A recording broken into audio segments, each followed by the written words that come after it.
Good morning, Nigerians, and you're welcome to IDM Morning Digest on Idea Television. I'm Adewale Olashopon. With me this morning, I am joined by Cynthia Bassi. Cynthia Bassi Eja. Why didn't you add Eja?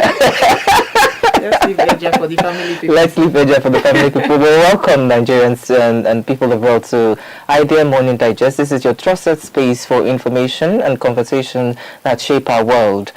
On this program, we go beyond the headlines to unpack the issues that matter, from public policy and governance to science and technology, health, business, entrepreneurship, and innovation as a driver of development. At Idea Television, we believe that informed citizens build stronger societies and that meaningful conversations are the first step towards sustainable change. Today, we have a packed show for you. First, we'll take you across the headlines, highlighting the major news across the major headlines in the country. Then, in our discussion segment, we'll sit down with our senior in-house analysts to unpack one of the most pressing issues of the day, providing insight and context that goes beyond the surface. After that, we'll move to the what's trending, exploring the latest social media culture and digital conversations capturing public attention. And finally, we'll round off with the weather update, so you know exactly what to expect as the day starts. Before we go into the program proper, let's take a quick break, and when we return, we'll go through the headlines.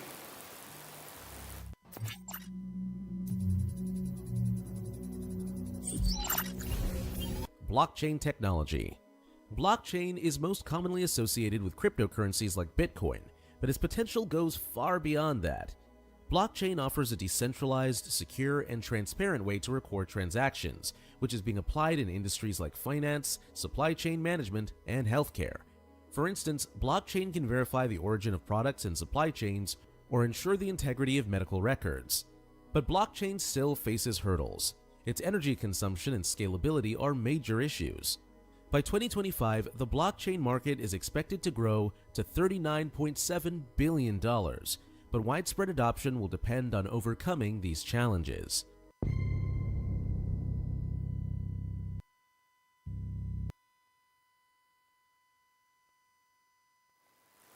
Welcome back. You're still on to Idea Morning Digest. We're starting off the show this morning with our first story and headlines. The Minister of the Federal Capital Territory, DIEZANI, WIKE, has approved the cancellation of 485 land documents in ABUJA after the failed official authenticity checks. The Federal Capital Territory Administration confirmed the decision in a public notice issued on Monday, describing the move as part of ongoing land reforms. According to officials, the affected documents were submitted by applicants seeking regularization of area council land titles. A joint review by the Department of Land Administration and the ABUJA Geographic Information Systems found several of the documents to be forged or irregular, leading to their removal from the regularization database. The cancellation affects multiple districts across Buhari, ABUJA Municipal Council and KOGI area councils. Authorities also say the action is aimed at tackling forgery, double allocations, and improper land grants as efforts continue to clean up the Federal Capital Territory land records. Well, the FCT Minister DIEZANI WIKE has been one of the forefront runners when it comes to activities with this administration, and his appointment as the FCT Minister is one that is unique, we must say, given the fact that he belonged to the opposition party while he was useful to the president in the election that brought him in as the president of Nigeria. But over time, we've seen DIEZANI WIKE with his precedence as the governor of Rivers State where he led a lot of reforms in the state, particularly when it comes to the issue of land allocation, road building, project works, and the likes. And we're seeing him here play in ABUJA. And a lot of people have discussed the issue of the land appropriation in the Federal Capital Territory. A lot of people have also said that during the time of El-Rufai as the federal, as the minister for the FCT, the master plan for ABUJA was followed duly. You saw granaries where there were needed to be structures were built to meet with the city standard, and a lot of allocations were done in the right way, making the even waste collection in Abuja, it was done the right way, transportation as well, where we had El-Rufai buses. Those are the structures that were put in place. But we've seen a successive administration, and the ministers that have taken the position as FCT and ministers have actually not done so well, and a lot of progress that has been made has been eroded. So now we're seeing actions by the Minister WIKE, who has invested heavily in road construction across Abuja. We saw what he did across Berger area, across other different areas in Abuja, even down to the satellite towns, Gwagwalada, and some other areas. We've seen the work that he's done, but now he's moving into land issue. And we remember the issue that led to the altercation, or the arguments that almost led to that could have been fatal when it comes to the land allocated to a retired military officer, a general who is retired, and the states, or the FCT, because it's FCT is not a state, so the FCT administration wanted to get it back from him, that the allocation of the land wasn't right, and the likes. So we've seen that issue over time, and now WIKE is trying as much as possible to ensure that there is actually a cleanup, because there are some areas in Abuja where it's supposed to have complete greenery, it's completely lost. There are some areas where it's supposed to have residential homes, those ones are completely lost. You see buildings in residential areas, in industrial areas, or in the business centers of Abuja. So we're seeing all of that mix up, and we're seeing a lot of land exchanging hands across the city, while the FCT minister has that mandate, has that responsibility to take land, to allocate it, and to give it appropriately. We must also ensure that due process is followed. Because you cannot just say, because you've come from a place where you do things as a governor, you come to Abuja. They say Abuja is no man's land. But of course, it has to be governed or ruled or administered by a certain group of people. And you happen to fortunately be the person administering Abuja. So you must also look at the rules and regulation that guides your activities within this city. You can't just take land. You need to get court injunctions before you take those necessary steps. And for those that are falling short when it comes to the implementation or doing the right thing, when it comes to also the reselling of lands, because that is where most of the issues come from. Lands are bought by a particular company, a particular person, resold to another person. Perhaps they bought it to construct a building for the company per se, but the land is sold to another person who decided to use it for a residential area, and the council and the city council would come in and say, no, that is not what you're supposed to use it for. The land was sold for this particular reason. So there are genuine reasons why land can be revoked, land assets can be revoked,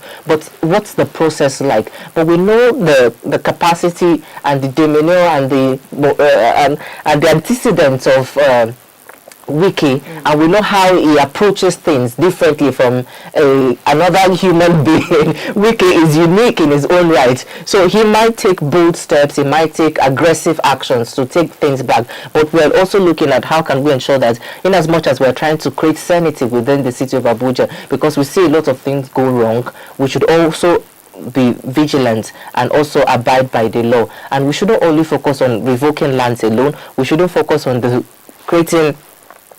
expanding Abuja road network alone. Water is a big issue in Abuja. Transportation is a big, public transportation is a big issue in Abuja. Also, the issue of waste collection is a big issue in Abuja. We're also losing our green spaces. It's an issue in Abuja. Another issue that we need to also focus on is how do people also commute from one place to another. We're not talking about buses alone. We want to see actions being taken to ensure that we have rail system. If it's a light rail has it been built in Lagos, can we have that here in Abuja as well? So they need to let the focus areas spread across different development sector, not only for land or for road network. Actually, I'll start by saying that first of all, because when we look at this, if you know how Abuja works, you would understand that this is going to happen this is not something that should come as a shock. And first of all, a lot of people are saying WIKE is asserting authority, he's being authoritative and whatnot. But I take it the other way around, because this only comes out to me as a move that WIKE is trying to assert control over FCT that has been run by bureaucrats for a very long time. So he's trying to remove bureaucracy in the FCT. That is what I see here. And whether we like it or not, I feel like he's trying to, what is WIKE is trying to do here, he's trying to centralize authority and reset the system, which I find very, very useful. And to say, I mean, we like I said before, I'm not shocked that this is happening, because I knew that, or I know that this is going to, happen, because ABUJA has been messy, let me even put it that way, for years. Especially now that timing matters here too. So I like that this is happening now, because we have a lot of real estate companies in ABUJA. So many real estate companies, and this one is telling you to come and buy land in Kuje. This one is telling you to come and buy land in the same Kuje, the same area. So we want to know what we are buying. People, that's where people end up getting double allocations.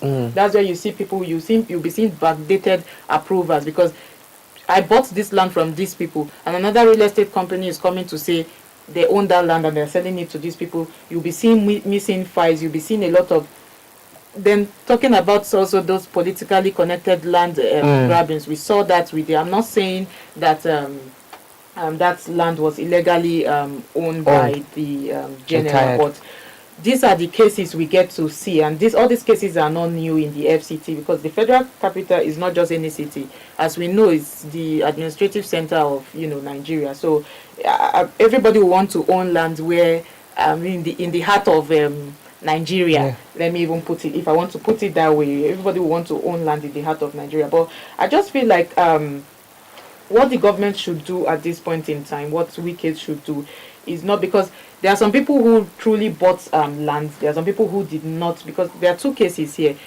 We are dealing with forgery, and we are dealing with people who genuinely bought land, but then they cannot account for that land because of some questionable documentation and whatnot. So all of these should try to balance forgery and those that have bought land genuinely.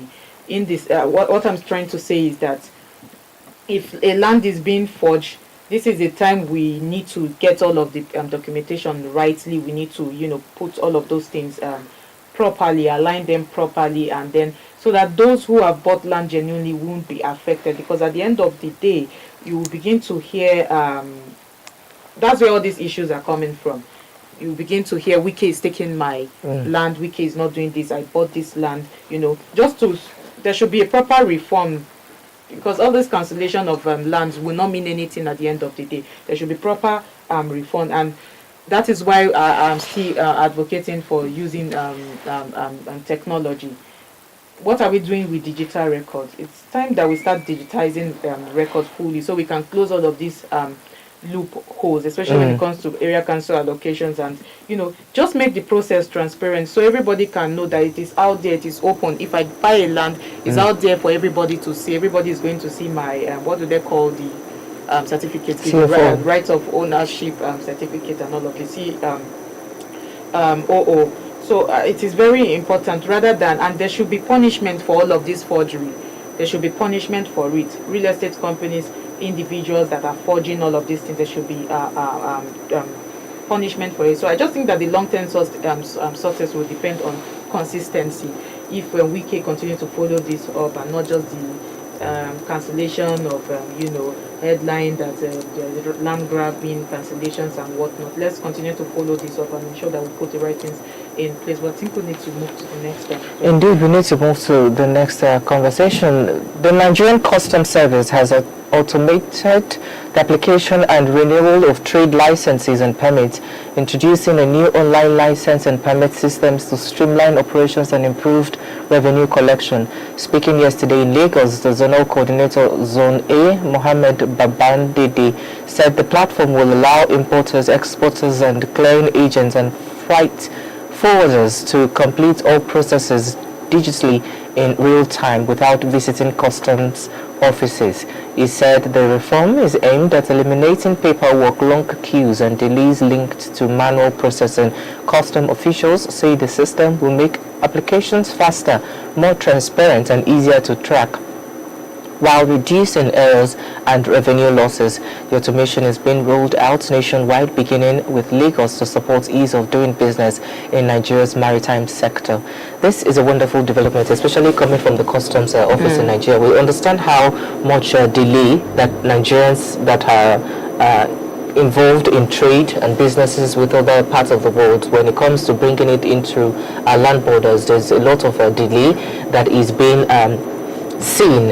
And we've also seen not only delay, whenever there is a human factor to something, there will always be issues of corruption and bribery and things that are not allowed to come into the country's contrabands are actually allowed in when we give in room for bribery and corruption and all of that. And also, I think this also shed light on the use of technology.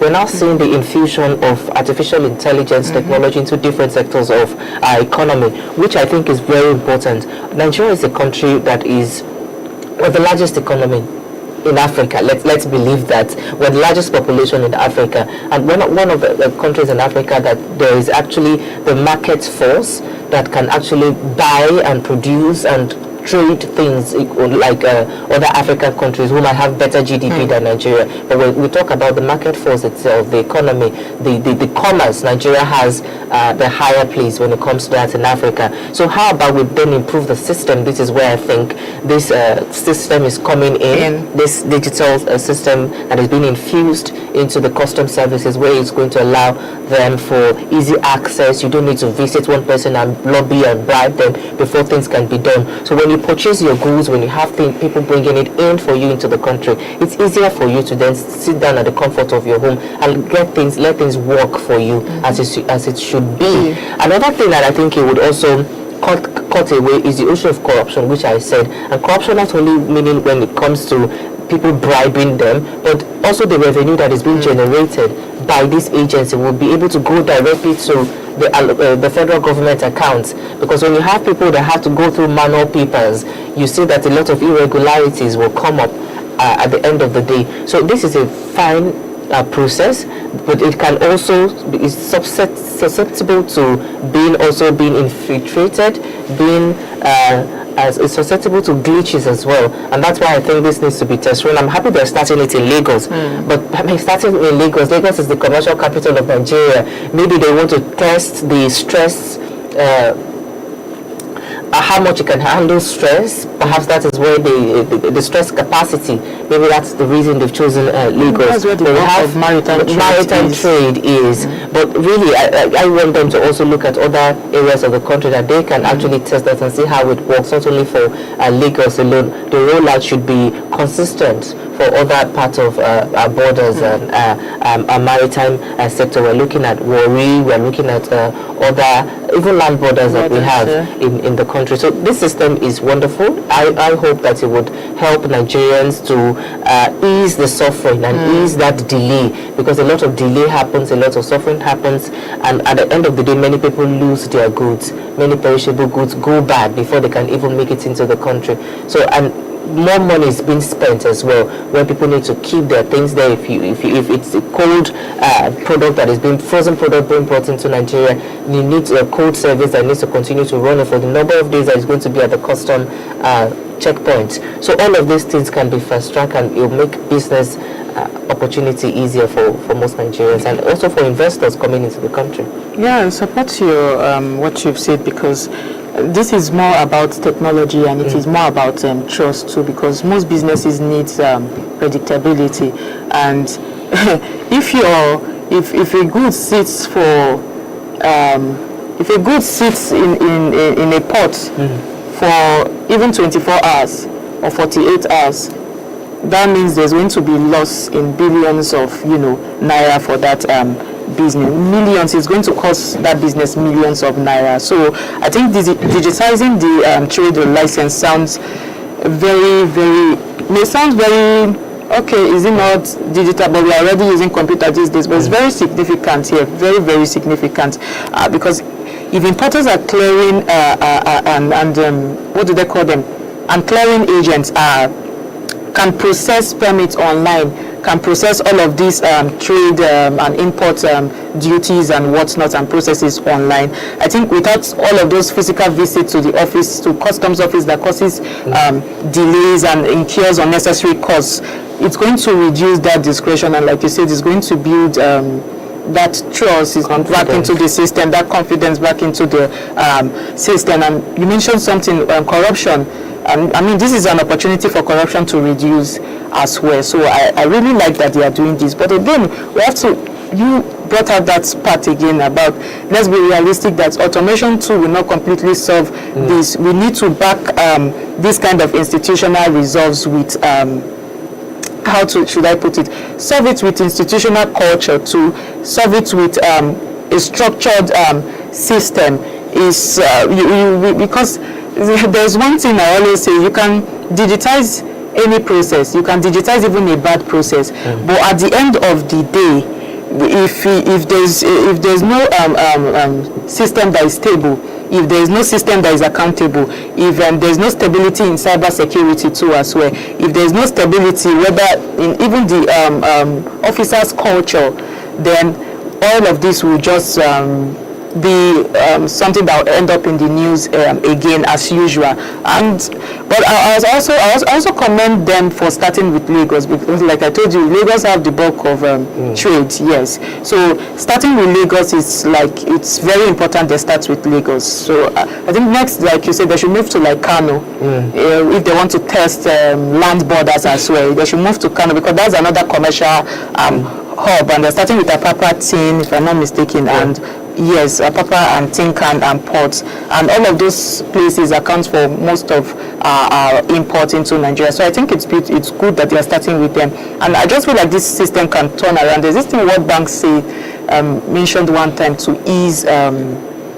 Is it to ease business? I think ease of doing business. I think this also indicates that, and if it goes well, I think it's going to help our system completely. And like I said, starting off, technology is not the only thing we are looking at here.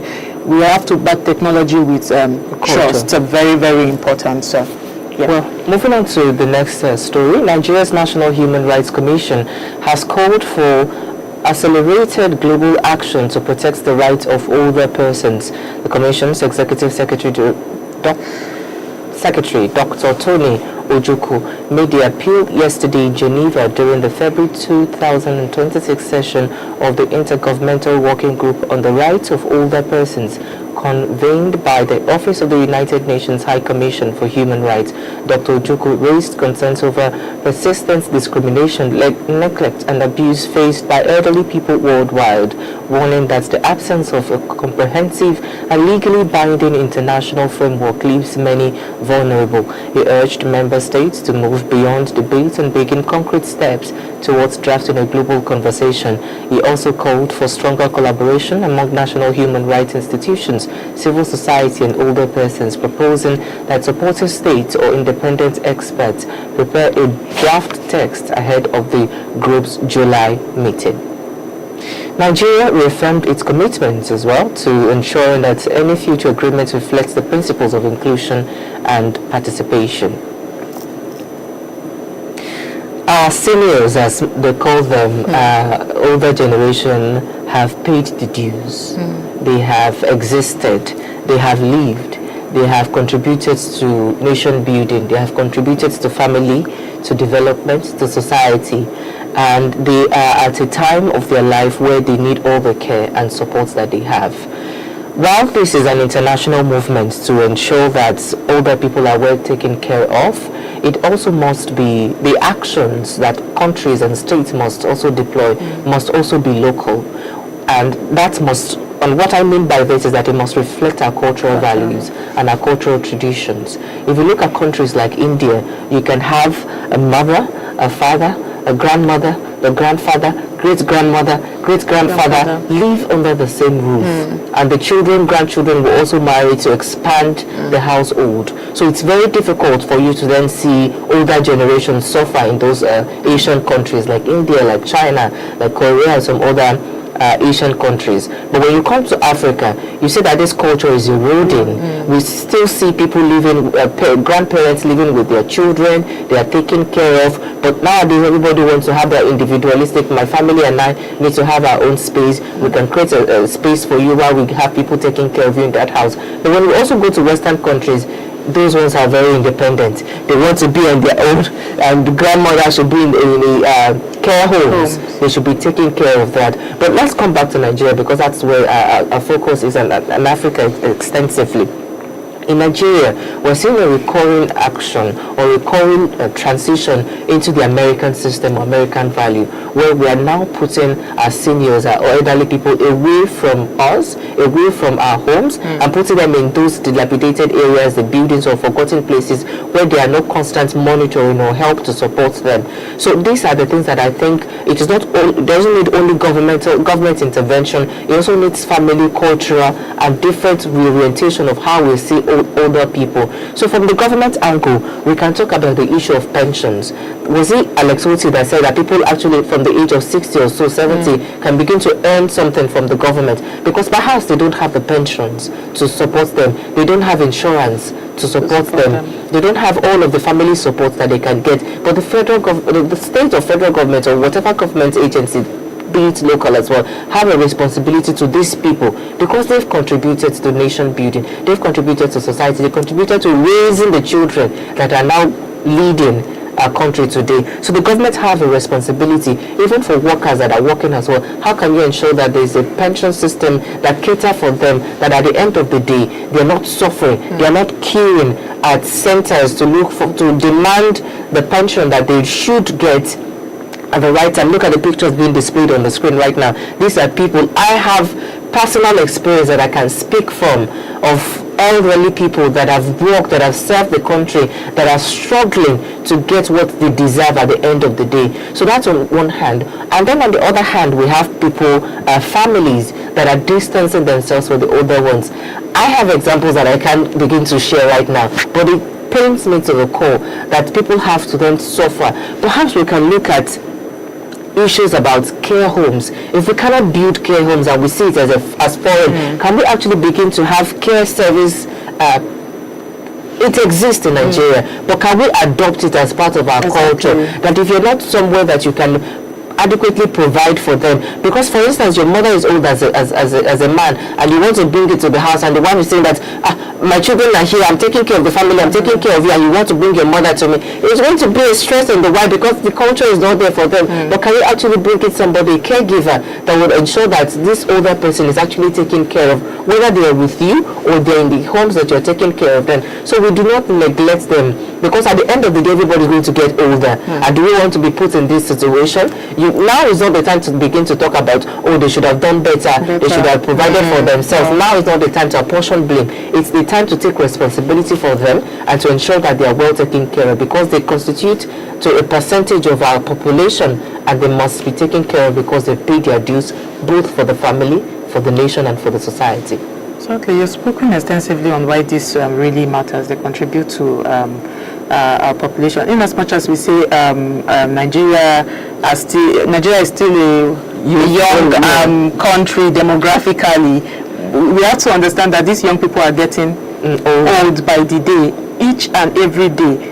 These young people we are seeing are getting old, and the number of elderly citizens, whether we like it or not, will continue to rise steadily. We're all getting older. So at the end of the day, one day you become an older. So we're getting there. So you cannot say Nigeria is a young country. What if this generation what if this present generation refuses to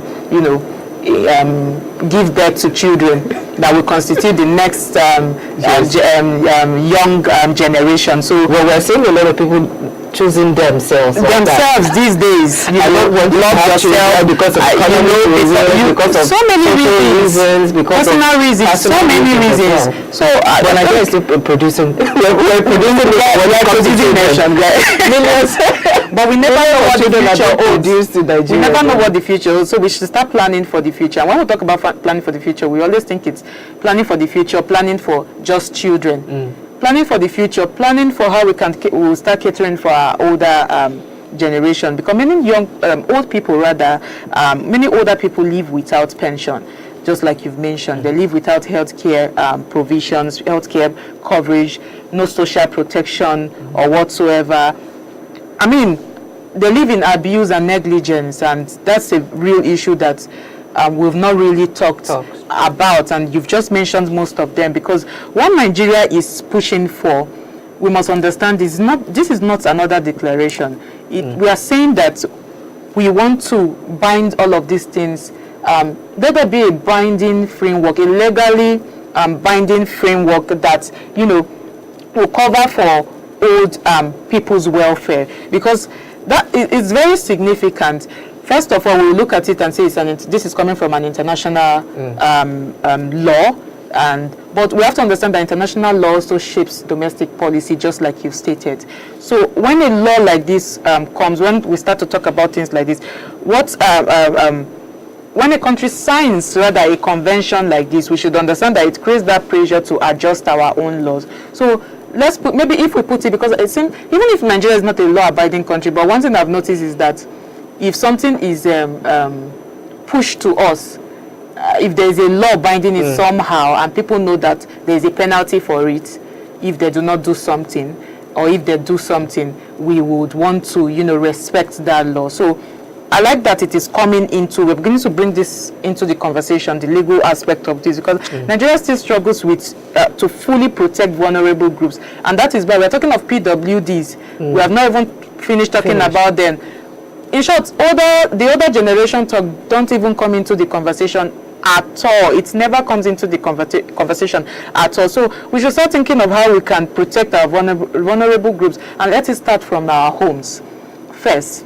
As they say, charity begins at home, and that is very true. It's not still, it's not cliche. It is very true, because so while we're calling for all of this global action, you know, for good diplomacy, you know, for the real test will be in-house.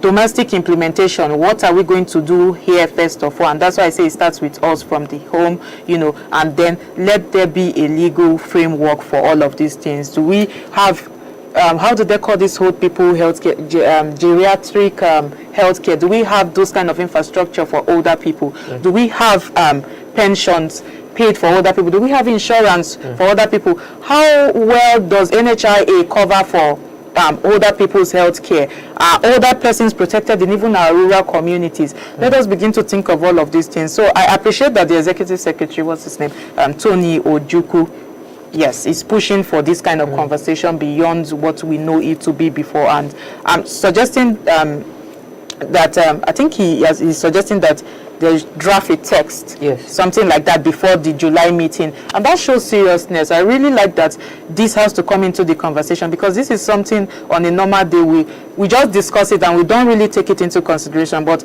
I feel like this is very important and very practical for local reforms. But yeah, where to go? Before we move to the next conversation, two things I want to mention, because while you were talking, I remember some of the things I've seen. First is for the innovators and creators. Yes. We've done so much for the younger generation. Yes. We've brought social media, we've brought a lot of technology that makes life easier for us. How about we start thinking about the older generations, the seniors? Because when I look at countries like China is a good example, because they have a very older population that now they're taking care of them. A lot of innovations are being developed to make their life easier. Even when it comes to homes, how can they be able to access? I mean, all of those technology are, but I want more innovations in that aspect, so that we can make their life not only easier but also happier. Because we see that older people are more susceptible to being not happy.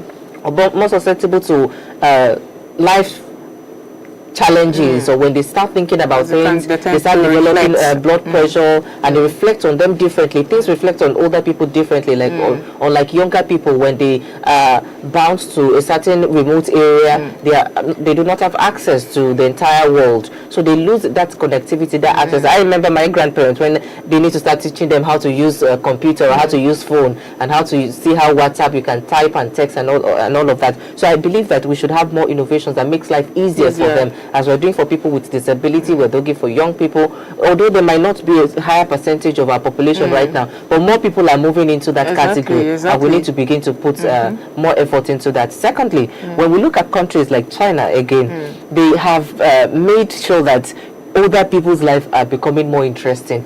Old age should not be a time for you to start reflecting on the bad decisions that you've done since when you were a young person. Old age should be a time where you are surrounded by a good family, where you're surrounded by older people like you. So there are spaces where older people can go to.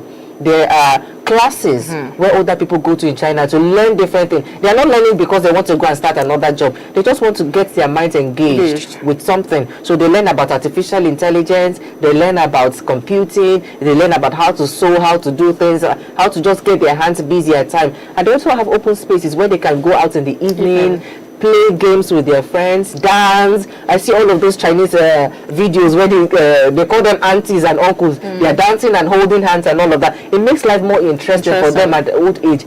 Old age in Nigeria seems like that is the time where you start thinking about what will I eat today? What is my child doing? My child's wife is doing this. You start prognosing when they are not busy with something else in life. But when they are busy with something, life become more easier and interesting for them. They have a class to go to. They have a friend to go to, and a group of association to belong and get activities done. Go for parties. Get themselves engaged, test their own brain. Life should become more interesting for older people too. We should begin to see older people as allies of this generation. Not I mean, the two generations needs to meet, and there needs to be a balance, because we're seeing the older generation as enemies of, I mean, it's always when your parents call. I see some people. I saw a video the other day. Somebody was saying, "Please talk to your parents, talk to your grandparents, call them. If they want to talk to you, just nod, say yes, listen to them. Oh wow, make gestures so they know that you're interested in what they're saying. Even if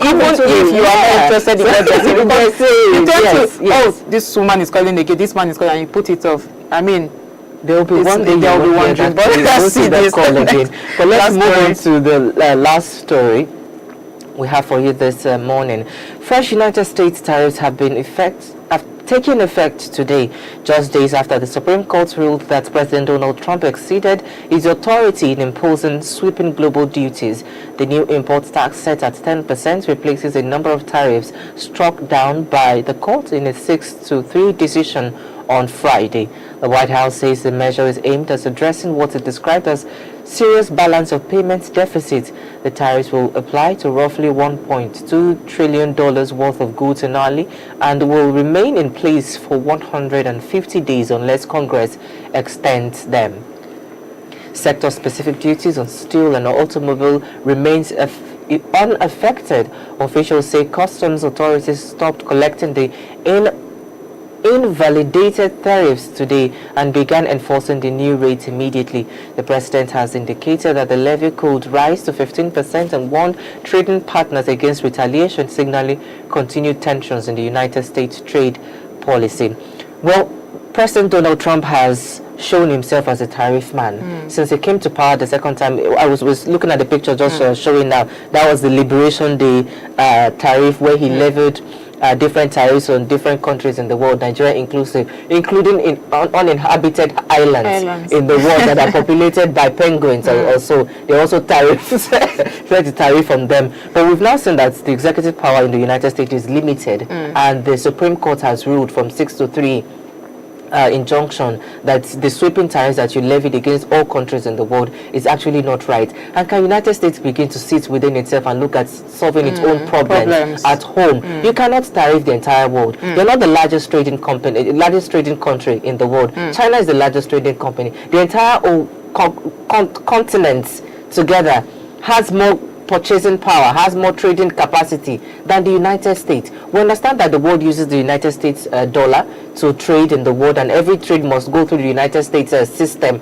We understand that US as well, it is one of the largest trading countries in the world, and it gets a lot of goods into the country. It also forces countries and also companies to look at their own policies to suit the United States. But you shouldn't take the whole world ransom because you want to put America first. You want to redo a lot of policies that has been done, a lot of trade agreements that has been done for a very painstakingly done by successive administration over the years that have negotiated deals with between countries, between the European Union, between China, between Asia countries, and then you just sweep all of this thing behind and impose tariffs that are unconstitutional, that do not give rooms for negotiation or debate. You just want countries to capitulate. At the end of the day, a lot of countries have capitulated, but we see the likes of China saying we will not capitulate, we will levy tariffs against you. And we see that this man only recognize power, he only recognizes strength. When you bring in power and bring in strength, and it gives you opportunity to negotiate fairly,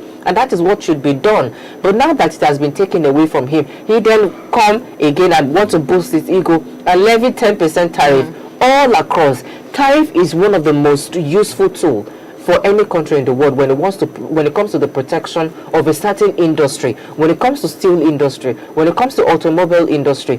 The United States has put tariff heavily by different administrations to ensure that they protect businesses in America that be able to do that. Nigeria also tariff or even placed a total ban on importation of some products into the country, or even goods such as rice, so that we can boost local production. So the use of a tariff as economic leverage to boost economic activity or trade activity within your own country is actually right. But when you use it as a sledgehammer where you can just hit it at every economic issue that you have, you hit tariff here, you hit tariff here, uninhabited islands, you go there, you hit tariff on them as well. You become a nuisance in the world, and the world continue to look at you. Look at what's happening with the European Union, that are looking at Trump and saying that this is not actually somebody that we can actually deal with. Now people are just saying, okay, he has spent 1 year, can we actually wait for the next 3 years and let him just go, since he can't come back again, and let's see what another administration of the United States will do. But the world is moving. We can't, 3 years is a long time for any country to wait for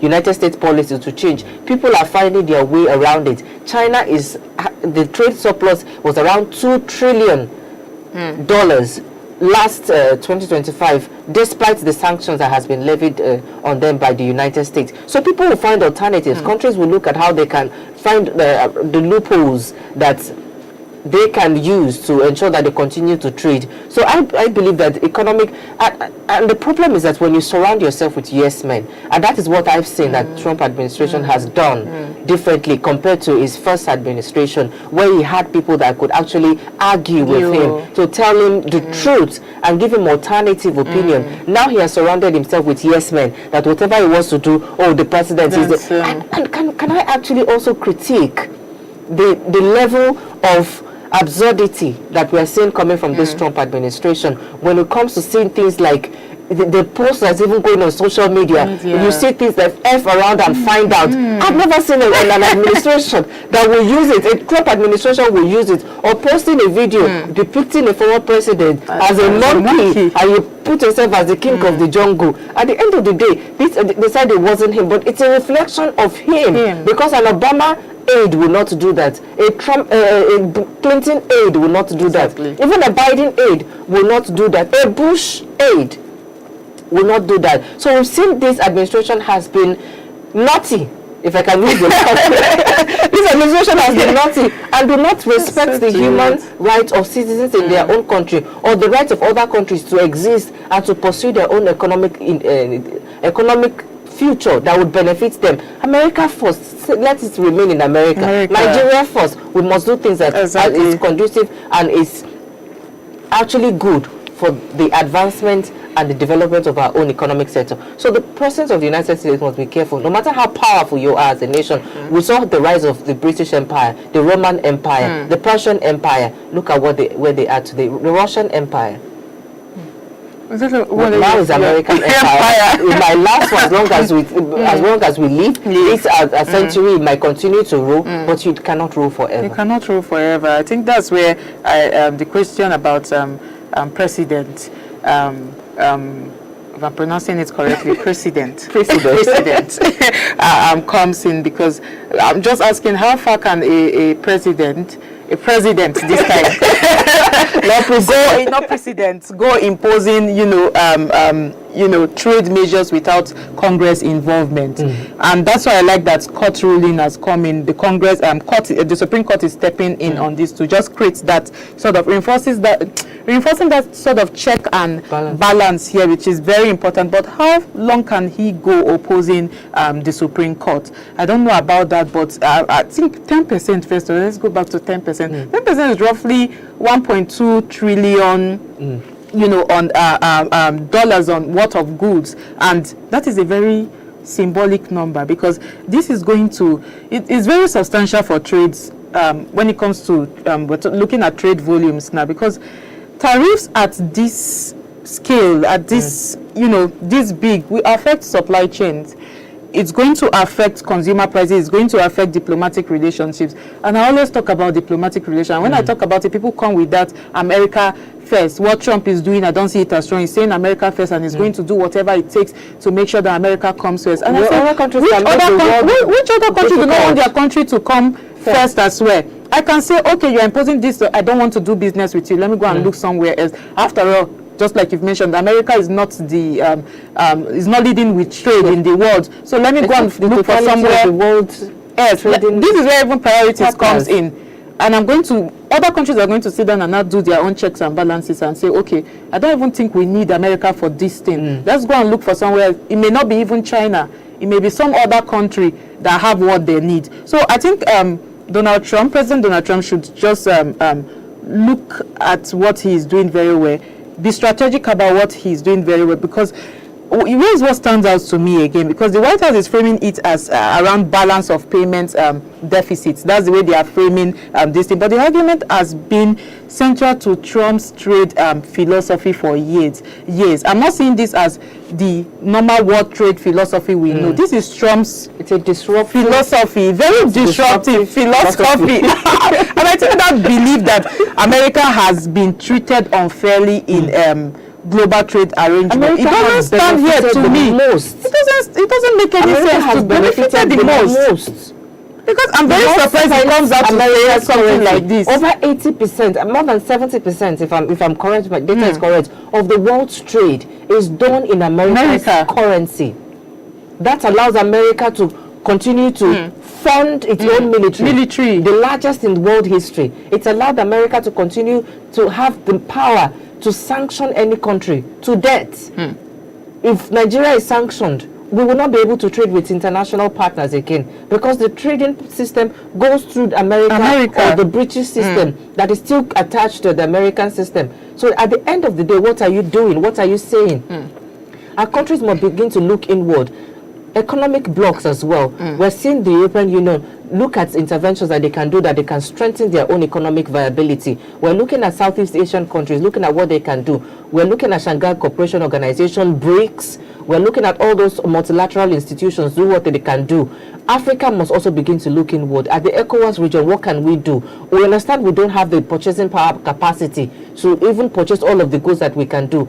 America and some other countries and economic blocks can actually do that more for us, where we can sell our raw materials and we can find the right markets there. But we need to begin to build our own system at home as well. Because when push comes to shove, we're all that we have at the end of the day. So we must not be focused only on America alone. America is pursuing its own policy. And whoever is in Nigeria saying that, oh, Trump is doing right, should think about how businesses in Nigeria are suffering. When you want to send goods to America, you have to pay 10% tariff to be able to send it to those to American citizens or American residents before you can be able to get your money back to your own country. So it frustrates trade policies in Nigeria all around the world. And countries, like I said, must begin to look inward. What are the policies that we can do differently? How can we be a producing nation? Because if we're importing everything, and look at what China has done. China has rerouted its own trade towards another country, and the United States is now going to all those third countries to go and purchase. So at the end of the day, market will always, it's just like water. It will find its way. It will react. It will find its way at the end of the day. So policies like this must be put to scrutiny, and that is what is lacking with this administration, when you surround yourself with people, when they change the Department of Defense to the Department of War, when you have when you have people that would just look at you and say, yes sir, what you're doing is right, and they start pontificating. When I look at the press secretary, she just pontificates whatever rubbish is being said by the administration, and at the end of the day they try to walk it back. And when you challenge them, they tell you maybe it's your mother, maybe it's, I just see a lot of very vulgar things coming out from this, and I'm thinking, okay, I know you rule the world, you have the economic and the political and the diplomatic and military might to do whatever you want. It's a Republican regime. Maybe they are not Republicans. They are not it's a democratic that have rolled the wave of populism in America. What would I say? Haven't done badly like Trump has done. What would I say? But we need to go. We need to go on this short break. There's the much we can bring for your way on across the headlines. But we'll be back with the discussion segment.